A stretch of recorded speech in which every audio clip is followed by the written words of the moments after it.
So I wanted to introduce Dr. Michelle Driessen. She is the Associate Professor and Director of General Chemistry at the University of Minnesota. Okay, so hello and welcome everyone. I guess I'm just going to show you a little bit of an outline here so you kind of know where I'm going and where we'll get to, just in case you have some questions. You can see that we're maybe going to get to a point where we can answer those a little bit further down the road. But again, make sure that you're asking questions along the way. I really want this to be fairly informal so that I can show you how I use the lab notebook and lab manual aspect of the platform, so you can have an idea of how you might want to use it. So I'm just going to run through basically a tour of what we call a master notebook, how to set up a course, a little bit of how students interact with the lab notebook, and then we'll get to a point where all of you will hopefully participate in a hands-on demo and pretend to be students so that we can then take a tour of the gradebook and have some live information then to work from. And then certainly we'll have plenty of time at the end for questions and answers, but there should be some breaks along the way, so make sure that you're asking. Okay, so essentially where I wanted to start is sort of how I got to a point of using LabArchives. I've been in this position running the general chemistry labs for close to 8 years now. We have several thousand students each semester, and so it's a very large course and not difficult to manage, but it takes some doing and some organization. And I think, like many of you, for the longest time we were using a paper manual, and I found that to have several constraints associated with it, and one of those was the fact that every year I'd just kind of survive the spring semester, and then my publisher would want my manuscript for the following year's lab manual, and I had almost no time to think about, how am I going to change this, what are the updates, and so I was getting frustrated with that, and a lot of my courses I was moving more towards a digital platform and going paperless because it was just so much easier. So about the time that I started thinking that was irritating, we also made a switch in our general chemistry labs from verification labs or the cookbook labs to more problem-based laboratories, and that necessitated the use of a lab notebook. So I was trying to move away from paper, but I still had to use these paper lab notebooks.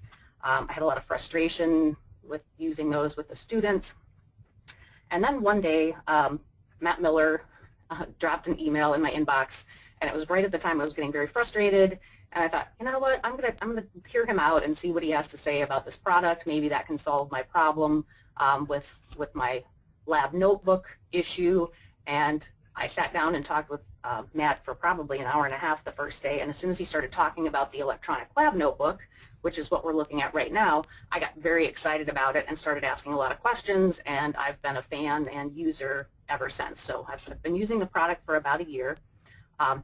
So what we're looking at right now is my master notebook, and essentially this Electronic Lab Notebook is also a platform for integrating any content that you also want to include, and this is what really got me excited about the product. So when Matt first showed me the lab notebook, this is essentially the file structure over here on the left-hand side, where it's basically a bunch of empty folders where you can put any information that you want to. So you can leave it very bare, or you can put a lot of content in there. And I was really looking for a place where I could put my content and get away from those publishing deadlines and the paper copies.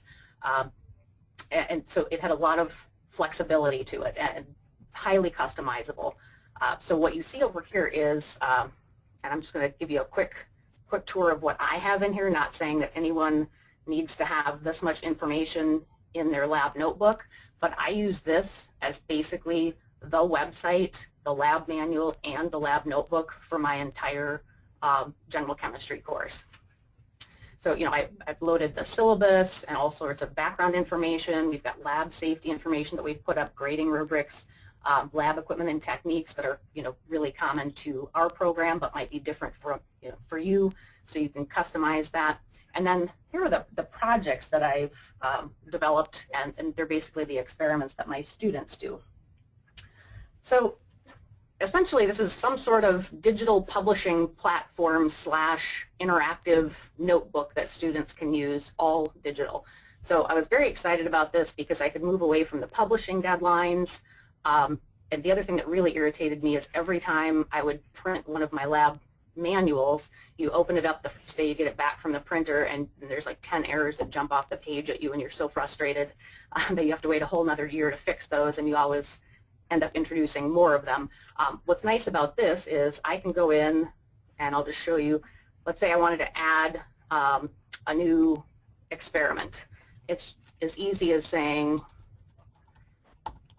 add a project, and now I have basically an entire document where I can add a new experiment. If I see an error somewhere, I can fix it and push that out to students right away. So it's very nimble, and it's something where I don't ever worry about having an error that I'm going to have to live with for a very long time. So what I did is, again, just added a test experiment, and if I wanted to add in new project information, I do so, save it to the page. The other thing that I've done when I was converting from my paper lab manual to this platform is it's very easy to copy and paste pieces in from the documents that you already have. So you can go ahead and paste that in here, save it to the page, and push it out to students, and you're live and they have all of that information. Now, I'm not going to save that to the page, and many times today I will not be actually following through with saving it to the page because this is my live master notebook that I've created that my courses are based off of. So this is my General Chemistry 2 master lab notebook. So I'm going to discard those changes, and you can see that it prompts me to, do you really want to throw that away? Once I add that in, I will just show you this is sort of a completed project with a lot of copying and pasting from documents that I've used in the past. And this is something that I think was new to me when I started using LabArchives, is the need or the usefulness of adding in this assignment block. So you can see that every time I hover over these blocks, a menu pops up, and if I hover just over this division line, I can add in an assignment. So I can call the block of text below what I'm adding an assignment. I can give it a name, I can give it a number, a description, save it to the page, and now I've created an assignment. And in a little while, I'll go through after you all turn in an assignment, and we'll see how this is sort of a bookmark in the page that tells the speed grader where to hop between student notebooks if you're trying to grade things pretty quickly. So this just tells the students, this information below is part of an assignment. You're going to need to click to, edit that and turn some things in. So all of that is how we build, basically build out the master notebook. And you can see on my list I have a Gen Chem 1 master notebook, Gen Chem 2, and then I also teach 2 lecture courses that I use a lot of active learning with those students. And so I actually use the LabArchives platform as a workbook for both of those courses. So these are my master notebooks, and once you get those put together, you just build new courses based off of those. So I'm just going to pause for a second and see if anybody has any questions so far before I kind of hop to the part where we would take this master notebook that took a little bit of time to build and then open up a new course based on it. Matt, do you have any questions that are popping up? Yeah, there is a question that Janine just typed into the question box. She'd like to hear your thoughts on the benefits and drawbacks of using LabArchives as a content space as opposed to having PDFs posted on the course management software like Canvas or Blackboard. Oh, great question. So that's what I did for a couple of years with the content. I would just post it as PDF files. Certainly that works, but then my students were always hopping between one place and another. So I guess the platform gives me the ability to put everything for the course in one place, and so if the students can't find it, they're not looking very hard, and they can't be confused about where to go to get information. So we do use Moodle on campus, but Moodle, my Moodle site is basically only a shell that sends them to this website where everything is posted. The other thing, and people will have mixed feelings about this, but the tradition here was when we printed a lab manual and sold it in our bookstore, even if we decided to print it in-house, we would always tack a couple of dollars of a fee onto that as sort of a royalty that came back to our department to help with lab development costs. And when I did spend a couple of years just posting those PDFs, we lost that lab development chunk of money that I would use to pay an undergrad to go in the lab over the summer to help me develop new experiments. So this is a way to sort of gain some of that back as well, but certainly it was not the driving force for why I went this direction. Did that answer your question, Janine? Oh, I guess I can't hear Janine, so I will move on and let her. Oh, great. Okay, so I will tell you that once you get used to this platform and pasting in your content. Michelle, yeah. We had before you continue, we had two additional questions. Oh. One from David asking, do students need to all bring laptops to lab to access the system? So my students all bring either a laptop or a tablet to the lab. We do have checkout laptops available, but all of my students are required to bring a laptop or a tablet to access the system. So the answer to that is yes. And I will tell you that while my old eyes are not good enough to do this, many of my students will bring their iPhones and actually perform most of the experiment using their iPhone and entering their data that way. Not recommended, but many of them can do that. And then we had one more question. How many students do you have in the Chem 1066 course? So this semester I have roughly 1,000 students, I believe, in Gen Chem 2. It's generally around 1,000 in Gen Chem 1, 1,000 in Gen Chem 2 most semesters, but fall or Gen Chem courses right around 1,500 or 1,600 students. So they're really large courses with many sections and many TAs that are working in them. Great. Right, and I think that was it as far as questions go.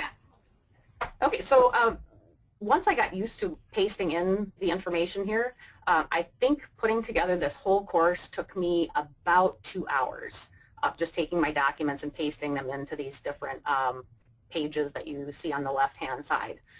So once you build a master notebook like you're looking at right now, then you can build a course based off of it. And so I'm just going to go up to this little monitor icon, and that's called the Course Manager. And this is where all of my courses based off of those lab notebooks lives. So you can see I teach General Chemistry 1 and 2, the lecture courses, and then the rest of these are my my live General Chemistry courses for the year. And here is the course that we've created for all of you to join. And the way that I did that is by just clicking on this little plus sign.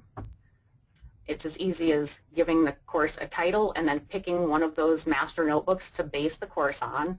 And once you do that, you just click Update Student Notebooks.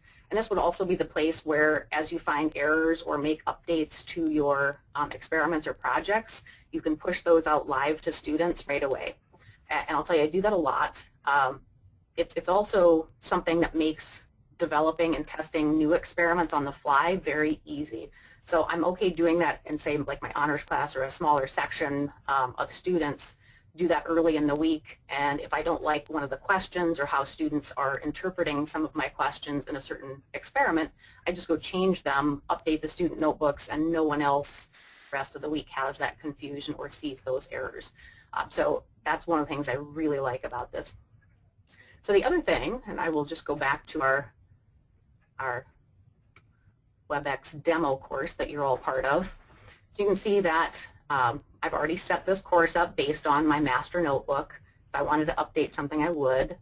And then as someone who teaches a very large series of courses, I think I have somewhere around 50 sections of students, during any given semester. And so this is where you can give them a name, and after you add those, what is automatically generated is something that I use and really like.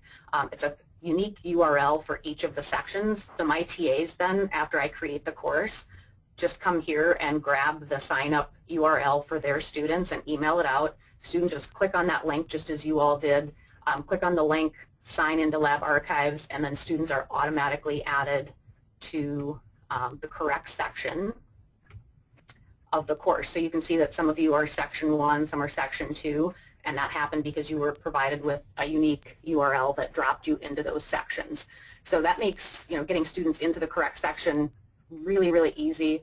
I just go in then and add the teaching assistants. So Jeremy and Matt are in here as teaching assistants. They have different unique abilities within the system itself as TAs, and then basically the grade book.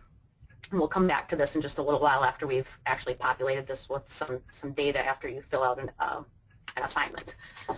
Okay, Michelle, we had a couple quick questions. Sure. Going back to Mira, she asked, do your students need to be online during the entire lab period? They do not need to be on the entire time. It's only when they're entering data or trying to write something down or record information from their experiments. So it isn't something that they would have to be on continuously, although if I walk around my labs, I can see that students have their laptops out and they're always connected, but they're only hopping on to LabArchives when they need to record something. And let's see, I see, okay, now I'm starting to see some of the questions, Matt. Do you use Logger Pro for Gen Chem labs?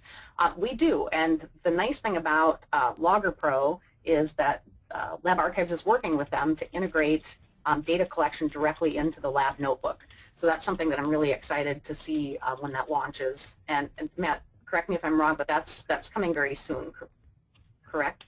Yes, that is coming very soon. Okay, so what that means is students will be able to gather their data during lab directly into their lab notebook, and then when they go home, they'll still be able to open it up and manipulate that data, even if it's in the Logger Pro formatted files. So the students will be able to actually go in and get data out of them. That's one of the things that we struggle with a little bit. Students will leave with that file, but then they can't do much with it without downloading the Logger Pro software. Let's see, when you push new material out, how do students know to go look for the new content?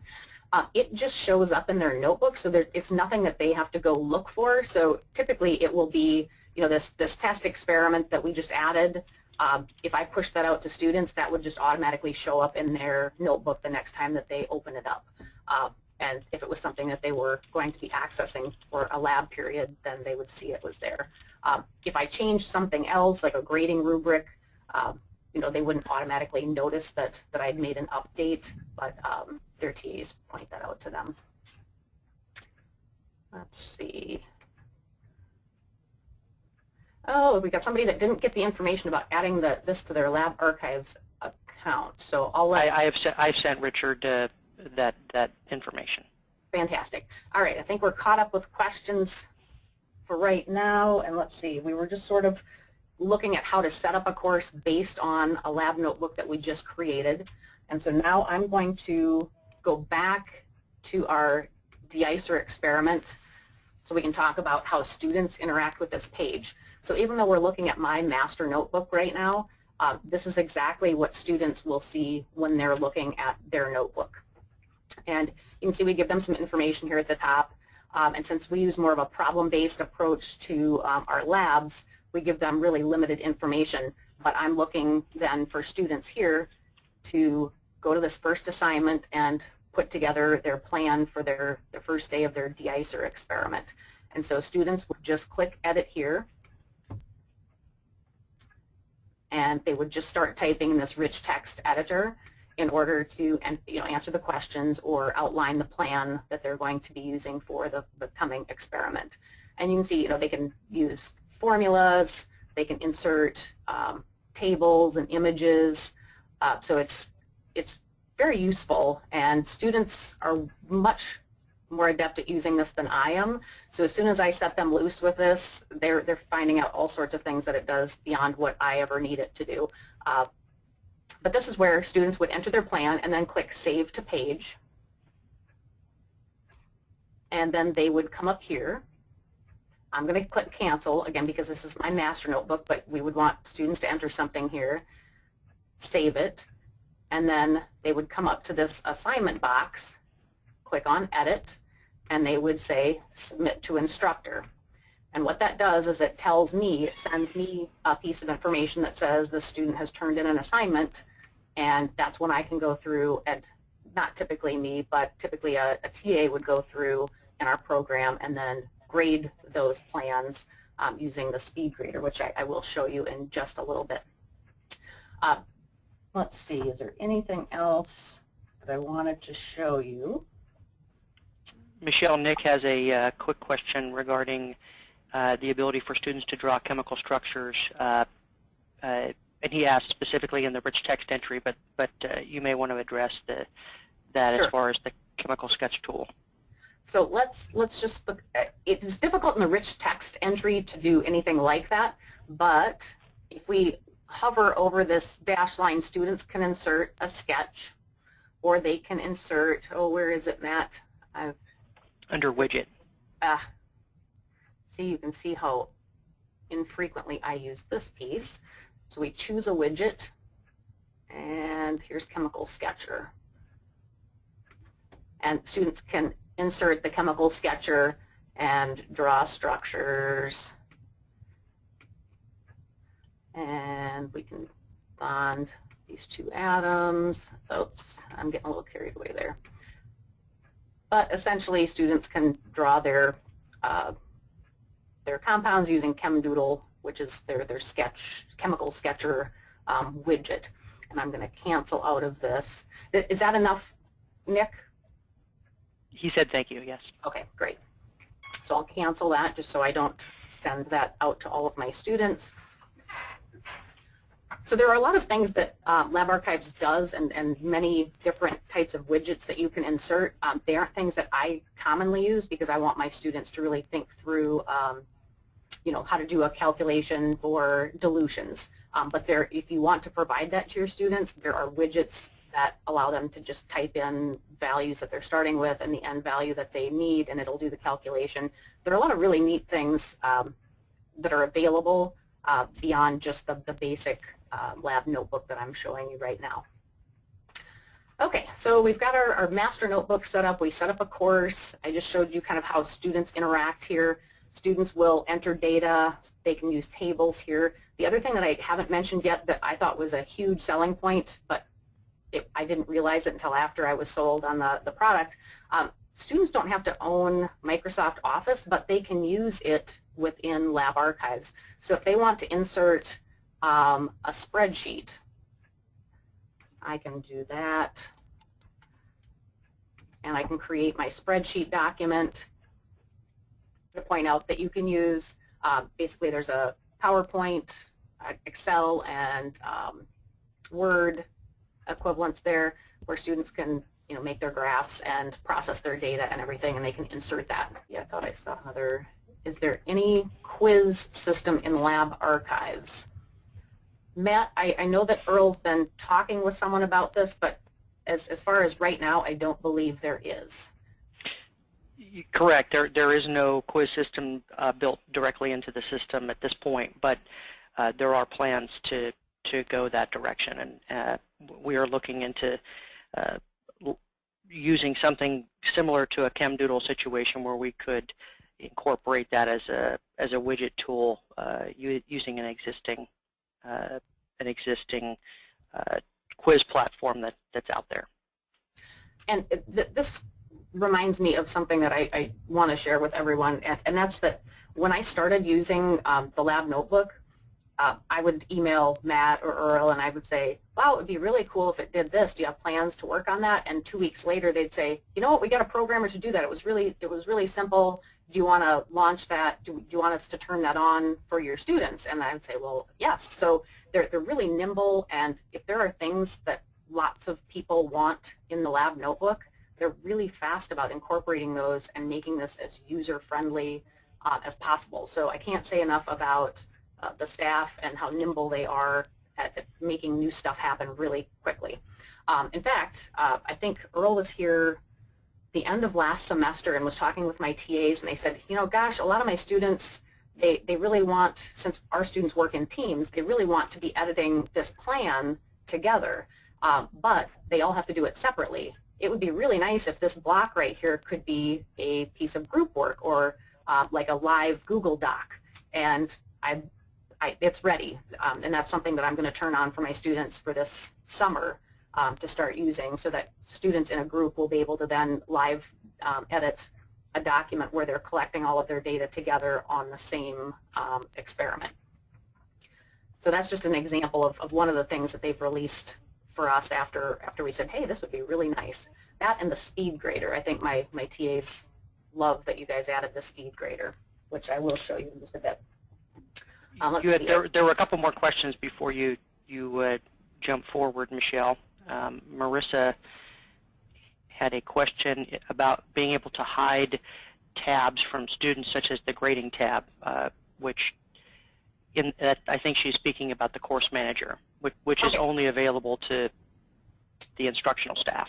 Right. So I should make this clear. What you're looking at right now is a notebook, and this is my copy of the master notebook, but students would then have their own copy that they would be seeing of what is in front of us. But when I come up here and click on this course manager, that's the piece that only I, as the instructor or the TAs, can see as part of managing the course rather than being a student in the course and filling out a notebook. So only I can see this, and since I'm sharing it with you, but I think you'll all notice that you shouldn't be able to see this if you've been put in as students. You shouldn't be able to access even this icon from where you're looking right now. And then let's see, there's another question. Are your OChem labs thinking of using the system? Well, I don't manage the organic labs. I've got a colleague who does, and she's looking at the system, but there are some things she likes about her paper lab manual, and she's got some essays and things in there that she's kind of wanting to hang on to right now. But certainly my analytical colleague is thinking about using the platform, and Jane Wissinger is my organic counterpart, and she's giving it some thought. And I mentioned speed grader. I will elaborate. I will actually show you the speed grading system as soon as we go through and have each of you, anyone who wants to participate, turn in a little piece of an assignment here. And I think basically we're at a place where we can do that. So now I'm going to leave this course manager area by just clicking back over on the notebook, the project that we were looking at. So if you would like to, and we would appreciate it if a few of you would do this so I can demonstrate the speed grader, but if you could do this, click in your notebook to edit this part 1 planning, edit that and just type anything in. It can just be hello or whatever you want to write, and then save that to the page, and then come up here to the assignment and edit. And when you click edit as a student, make sure that you submit to instructor, and then I can show you how this works. So I'm going to give you just a minute or two to type something into the plan and submit it to me, and then we'll go back over to the course management piece of the software, and I can show you what that looks like. And this would be a good time if anybody has other questions to go ahead and raise your hand or type them into the question box here, and I'd be happy to answer those.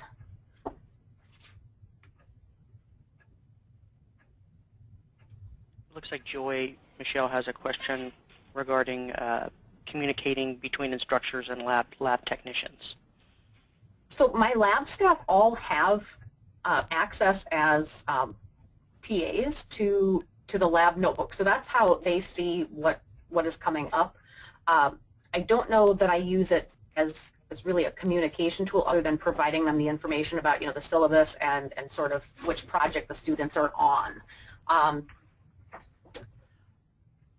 I also want to make sure it's clear that anything that I place in any of these folders over here, if it's in the master notebook for me to see, it's also where students can see it. So if we were to put any prep data over there, the lab staff could see it, but then so could the students. And I'm not saying that would be a bad thing, but it would be viewable to the students.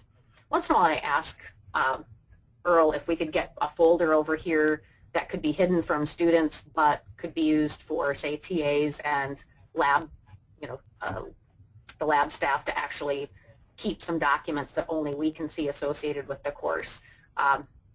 I think that's a little bit of a challenge, so I don't know if I'm going to get that or not, but that's something that I am interested in. Okay, so how do I make the entry into the lab notebook? Okay, so what you need to do is whenever you're hovering around, you'll see that this menu kind of pops up. So just click Edit. And once you edit, you can just start typing into this area. It's just what you see is what you get, sort of rich text editor. And then once you type something here, just click Save to Page. I'm going to cancel. And then once you save that to the page, just come up to assignment number 20. And each time that you want to do something in the lab notebook, you need to click Edit. And then you want to submit to instructor and then save that to the page. And that will turn it in to me. Let's see. When you submit to instructor, what is it that you are actually submitting, the entire page? And Matt, you can correct me if I'm wrong, but in my experience, it's the block directly below the assignment gets locked down, and that's another huge thing for me. I love the timestamps. It gets locked down, and then when you go to the speed grader, when you select, and I'll show you this in a minute, when I select this de-icer day one plan, I can hop from one student's notebook to the next. So this assignment block is really like a bookmark on this page. So when I hop between these student notebooks, I'll still be able to see all of the rest of this stuff below, but it will just bring me directly to this piece of the assignment, the one that I want to look at. Have you ever had problems with loss of internet connection during labs, and how do you get around that? We have had a few connectivity issues, for periods of time in lab and during lab, but typically students have a piece of paper with them and they write a few things down while they're waiting for the internet to pop back up again, and then they go and enter their values back into LabArchives. We've never had the internet go down for the entire lab period. I guess now that I've said that, I will probably jinx myself to having that happen soon. But really, the TAs typically will have copies on their laptops with them of whatever they're doing for the day. So if students needed to see these questions, they could project them onto a screen for the entire section. So there's some ways to get around that are sort of backup plans that I have, but we've really never had to worry too much about that. Let's see. I don't seem to have access to the notebook like the others. Okay, I'll let you deal with that. I will go ahead, and that's been sent off. All right. To Janine.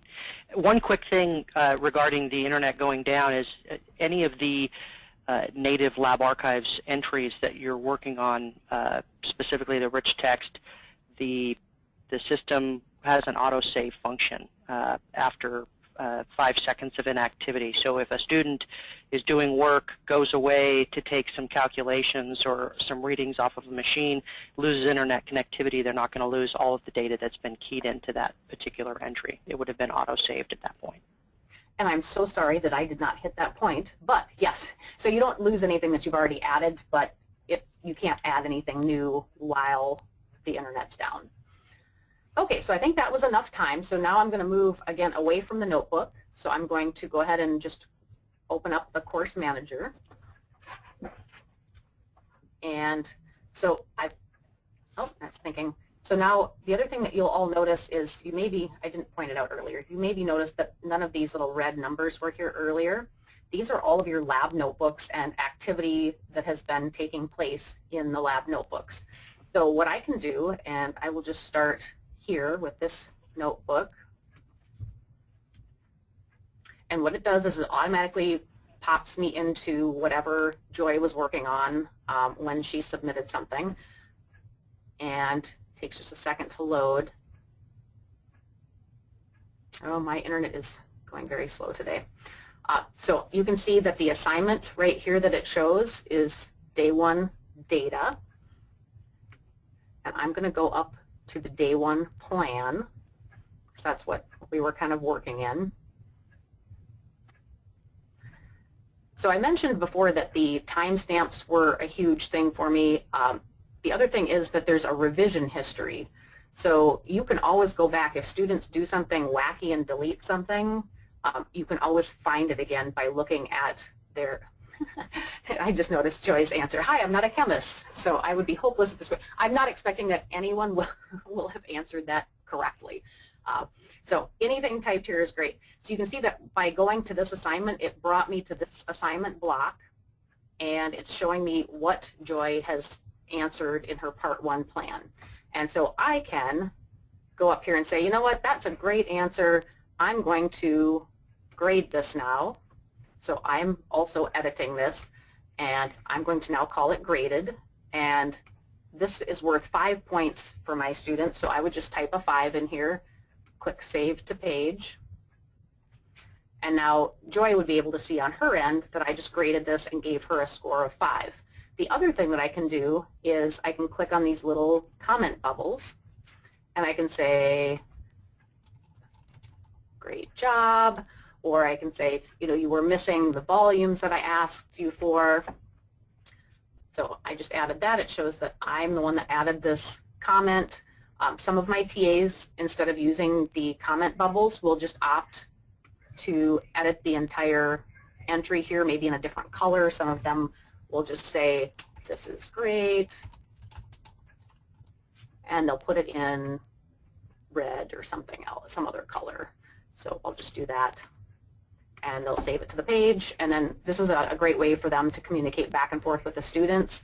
The other thing I really like about this is when we were doing paper lab notebooks where students would just turn in, we typically use the carbonless copy type of notebook.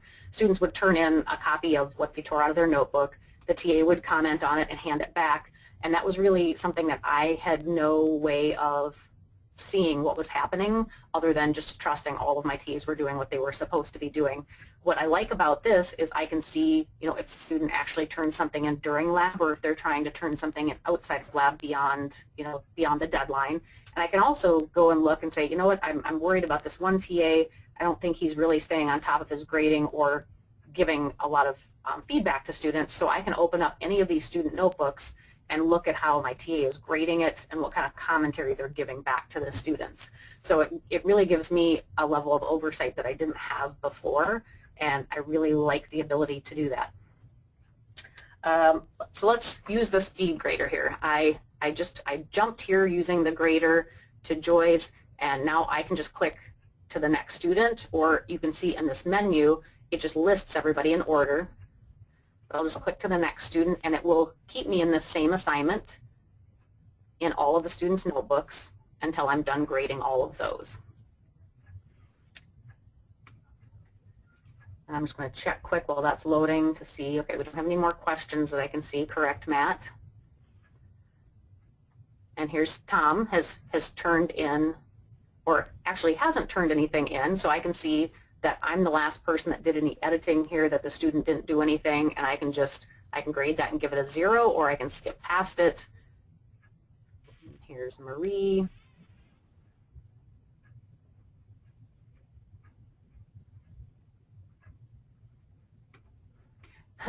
Marisa says, amen for speed grader.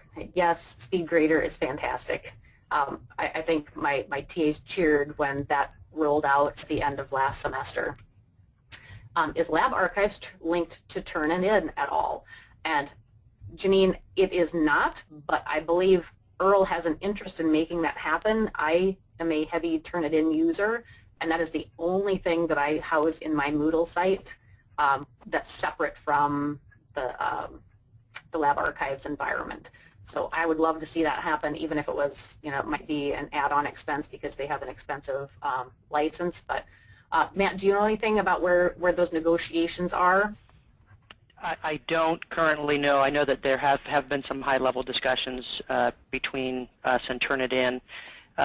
So in mass, you can't use Turnitin with LabArchives, but in certain cases where you feel there may be a student that's plagiarizing, or a couple students that are working together that shouldn't, you can indeed PDF copies of or portions of the notebook and then send that through Turnitin individually. So even though there's no direct connection at this point, there is a way to send the selected students through the Turnitin platform.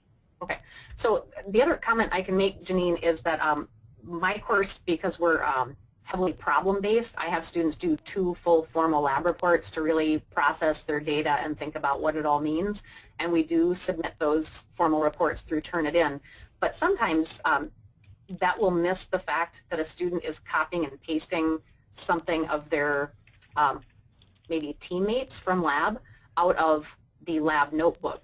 But it's really easy for me when I have that suspicion to come in here and go, I think you copied Sam's procedure and pasted it into your formal lab report. I can see when that happens, and I can see who that work originally was attributed to. So it has helped me sort out a few issues, just being able to scan through the lab notebooks. The other thing that I didn't necessarily mention is that I can either turn sharing on or turn it off between student notebooks. So if you really want your students to be collaborating, that's a choice you can make to allow them to share their notebooks with one another. Also in these assignments, let me see if I have this set up so that they can do it. I wonder, this is, you can see here it says this is being submitted from a group which includes me and, so students can tag their group members off of this list, and if it's a group assignment, say all of our plans are group assignments, and only one student is submitting it, that student will tag their 3 lab team members and save this, and once the TA grades the one item, that populates the score for all 4 of those students in the grade book. So it really does facilitate a lot of group work very nicely. Let's see, anything else? Is the grading in LabArchives linked to the course management gradebook yet? Currently it is not. There is a way for LabArchives to be integrated into a course management system, but our campus, how do I put this? Our campus is not so keen on partnering with anyone, and basically my general counsel is sort of the roadblock for making that happen. But what I have been doing is I will download the gradebook and then upload it into Moodle periodically so my TAs don't have to transfer grades in between LabArchives and our course management system. But the gradebook here can be a standalone item, so you wouldn't need to do that. Oh, and then the next question was, can the grades be directly linked to Blackboard? And so Matt, I don't know if there's anything beyond what I've just said that would be helpful for them to know, but I thought I'd give you a chance to speak to that. Other than that export feature from the grading grid, export via CSV and then upload, we do have the first integration with LMS platforms, meaning that students can authenticate via their LMS modules. They don't have to log into Blackboard and then log into LabArchives. That's our first LMS integration piece. We are obviously looking at continuing to advance our integrations, and incorporating gradebooks and registrar information would be sort of the next 2 aspects, development aspects that we would embark on. Okay, so I guess I'll just pause for a second and see if anybody has other questions about anything I've sort of shown you so far. And I think Janine might still be having some issues. I'm working with her on that. Okay, perfect. So the only other thing, I guess the life cycle of a course, we talked about building a master notebook, creating a course from that master notebook and getting students into it, and then we just looked at the speed grader here. And now let's go back. And here's the other thing that I will tell you, this took me a little while to get used to. So I'm in a new tab, and you can see that I don't have my course management icon up here any longer. And the first thing that I check for is this yellow notebook navigator that basically signifies to me that I'm in a student's notebook. So I don't want to be there if I'm looking for a course manager, because a student would not be able to see that. So I'm going to close out this tab, and I'm back in my master notebook over here, but I'm also in the course manager. And we've gone through and I've graded just that one notebook. So let's go look at the grades. This is the grade book, and it'll also show me that I've graded Joy's assignment, and I'm going to hide those graders so that I just see the scores, and you can see that many people submitted this assignment and a few people have submitted the day one data assignment as well, and I can go through and grade all of those and it would populate in this general area. So now I can export this to a CSV if I want to, clean up the course, and then at the end of the semester I can close out the course, and basically that's going to remove students from the course and give them standalone access to a copy of their notebook. But I can leave the TAs in here, I can leave all the content and the setup and use that for the next semester, adding a new group of students, or you can just start from scratch. So either way works. And that's pretty much what I had to show everyone. That was a lot of information, but does anybody, oh, see more questions. There's a note below this session, will we have access to that recording? Matt, I believe, yes. Okay. What about drawing setups or mechanisms in organic chemistry, for example? So that would go back to that chemical sketcher widget, right, Matt? That's the best place. So if I go back over to any part of the notebook, we could have students enter in the chemical sketcher, so they should be able to draw mechanisms in here. I have to admit that I haven't played with that much at all because I'm teaching general chemistry, and so that's not really a big deal for us, but I can see that this would be a possibility depending on your needs. Your students could draw out their mechanisms here. So I'm going to discard that change. Let's see. And just another quick comment there, Nada, that in terms of drawing mechanisms of action, many students will do this on a piece of paper and snap a photo and upload that photo to LabArchives, which again date and timestamps that inclusion into their notebook. So it enables them to really kind of either use the tools that are inside, or in many cases they're scribbling things on scratch pieces of paper and using the free app to upload those. Right, and I will tell you that many of my students, since they have their phones and their tablets and their laptops with them in lab, will take pictures of, say, a flame test, or they'll take pictures of something that they're doing in lab or their setup, and they'll just import those into LabArchives and save them. So one of the other questions that got posted was, what can students turn in besides text and chemical structures? Can they turn in graphs and spreadsheets?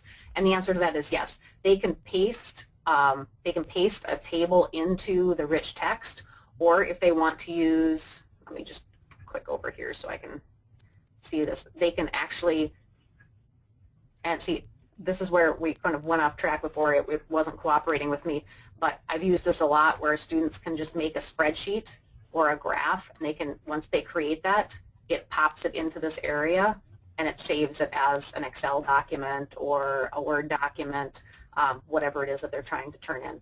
So snapshots, graphs, any sort of images, they can take screenshots of something that they're doing on their desktop and put that in, so they can turn in anything that they want to. Essentially anything that they can get into an electronic format, they can get it into the lab notebook.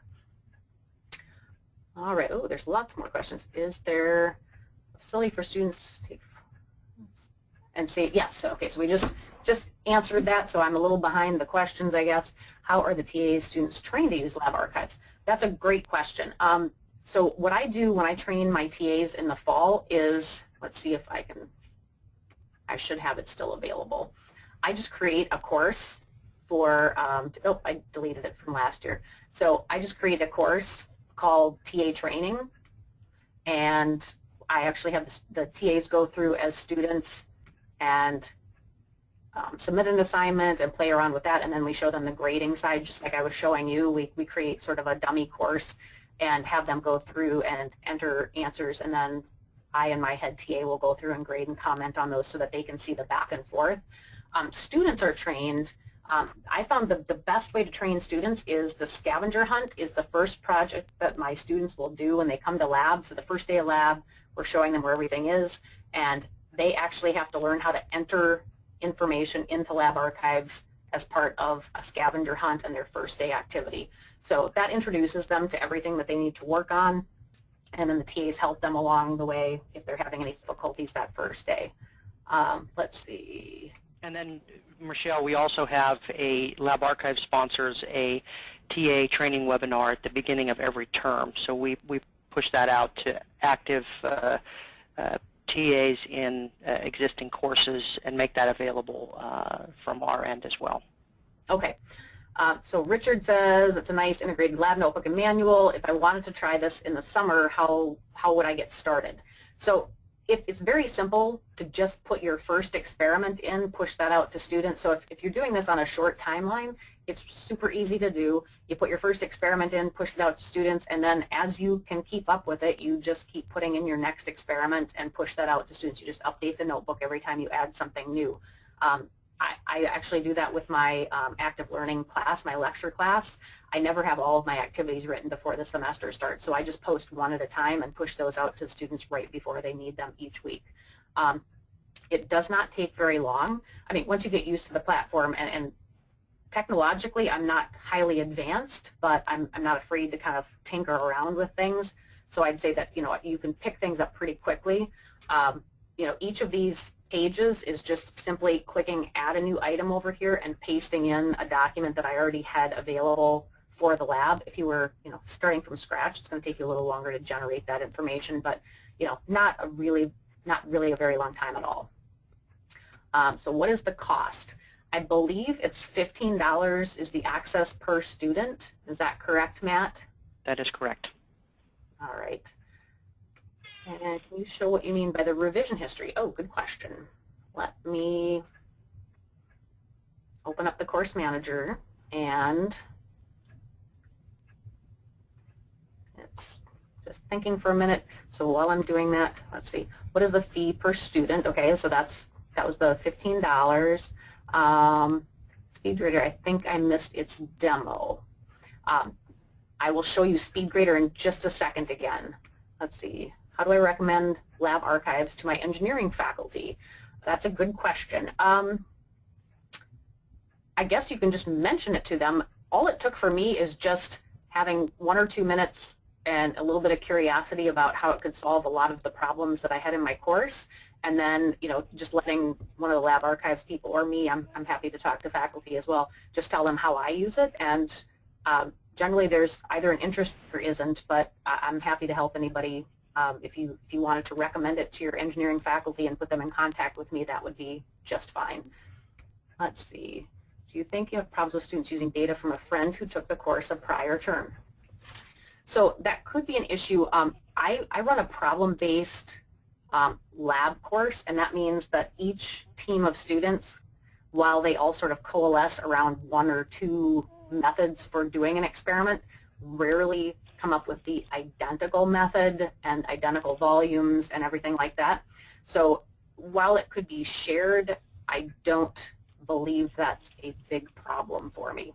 I think it was more of a problem when I did worksheet labs where students just needed to arrive at like a particular value, and they could share that from one semester to the next. But in my course, they really have to show it's more of the process that they're getting graded on and the data that they're taking. So I don't think that's a huge issue for us.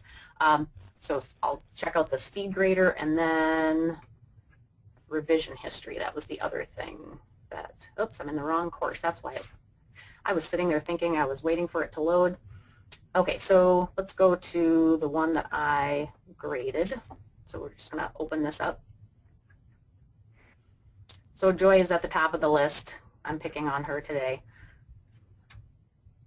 And if any of you need to leave, I understand we're going over time here, but if any of you need to leave, the recording will be available to you. I'll let Matt be in contact and let you know how that works. So the revision history, let's see. And Joy, so you can see that right here, there's this little revisions.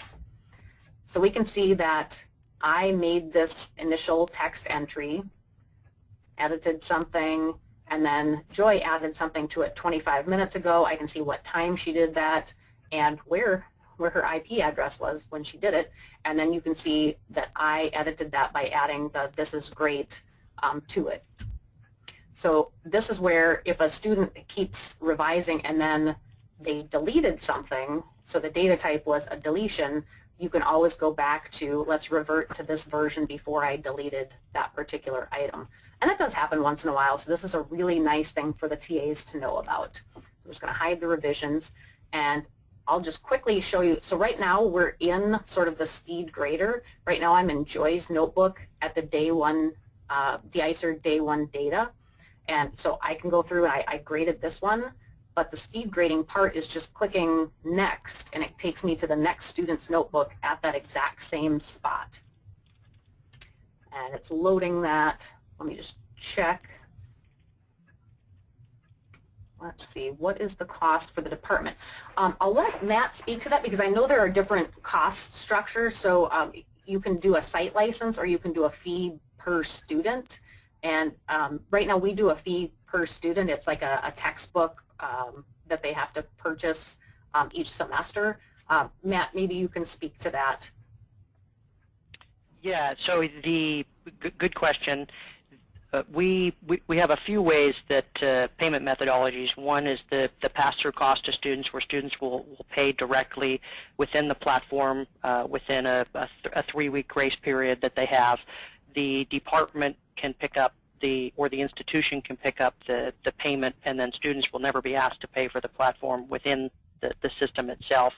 And we do certainly have department and site-wide enterprise license breaks on price, so that we can speak sort of individually to those the needs of each institution or department. All right. Well, that was a lot of great question and answer, and I hope I gave you at least a taste of how the whole system works.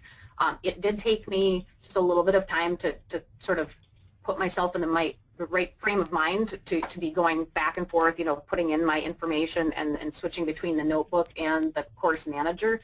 But it's super easy to get used to just within a short period of time. Is there anything else you wanted to throw in, Matt, before we close up?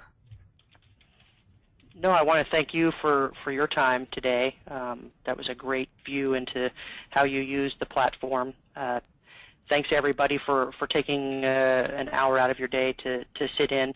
We will make a copy of this available, and I would say within a few days we'll send out an email with a link to access this presentation.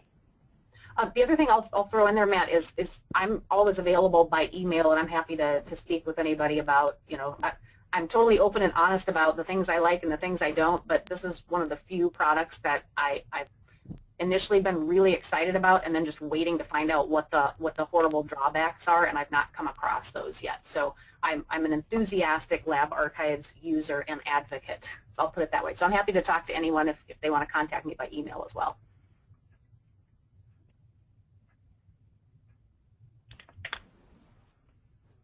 You had one final question about the speed grader from Erica.